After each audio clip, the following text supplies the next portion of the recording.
Le Premier ministre. La parole est à Monsieur Éric Alauzet. Merci, Monsieur le Président. Monsieur le Ministre des Finances, la crise grecque précipite l'Europe dans une situation incertaine et dangereuse.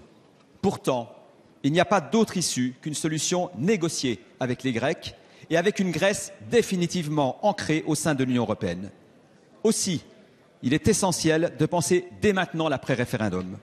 Le pire risque serait celui d'une dérive vers le tout ou rien. Chercher l'abdication de la Grèce au motif que son gouvernement ne s'inscrit pas dans l'orthodoxie ultralibérale, ce serait faire payer au peuple grec son choix démocratique. Autrement dit, chacun doit prendre ses responsabilités, la Grèce, les créanciers et l'Union européenne. La responsabilité des Grecs est réelle, celle des créanciers l'est encore plus. D'abord concernant l'étalement de la dette, ensuite pour l'allègement de la dette grecque. En effet, les créanciers qui ont spéculé sur la dette souveraine de ce pays au plus fort de la crise ont bénéficié de taux d'intérêt exorbitants et accumulé des sommes indécentes. La question pour les créanciers du dédommagement de la Grèce et donc de l'effacement d'une partie des intérêts de la dette est par conséquent tout à fait légitime.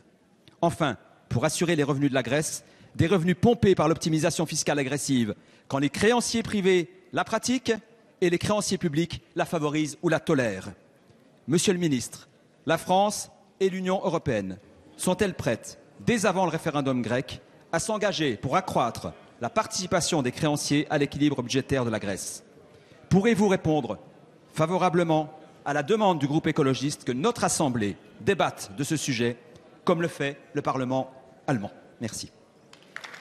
La parole est à Monsieur Michel Sapin, ministre des Finances et des Comptes publics. Merci, Monsieur le Président. Monsieur Alauzet, par rapport à votre question, quelques éléments de réponse. D'abord, les créanciers, comme vous dites. Qui sont-ils, ces créanciers?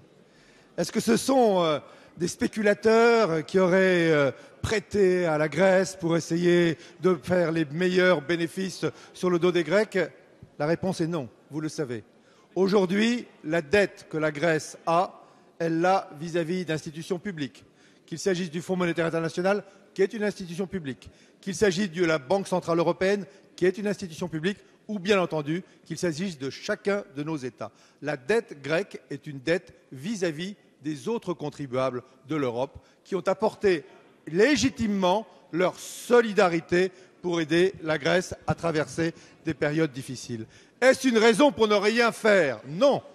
Et je vous l'ai dit, le Premier ministre l'a répété, nous avons fait des propositions pour faire en sorte que le poids de la dette dans les années qui viennent, ces années très difficiles pour permettre à la Grèce de retrouver de la croissance, puisse être allégé. Oui, ça peut porter tous les noms que l'on voudra, c'est faire en sorte qu'au cours de ces années, la Grèce n'ait pas autant à rembourser que ce qui était prévu pour lui permettre de consacrer ses moyens à son développement, à son économie, à sa croissance. Voilà exactement la position qui est la position de la France.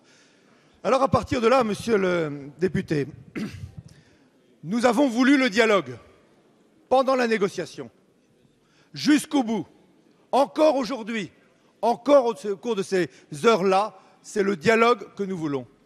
Nous privilégierons le dialogue, quel que soit le résultat du référendum. Dans un cas, c'est les négociations qui continuent. Dans l'autre cas, c'est l'inconnu. Mais c'est peut-être dans l'inconnu qu'on a le plus besoin du dialogue. Et nous serons là pour dialoguer, tendre la main et faire en sorte que la Grèce puisse rester dans l'euro et dans l'Europe.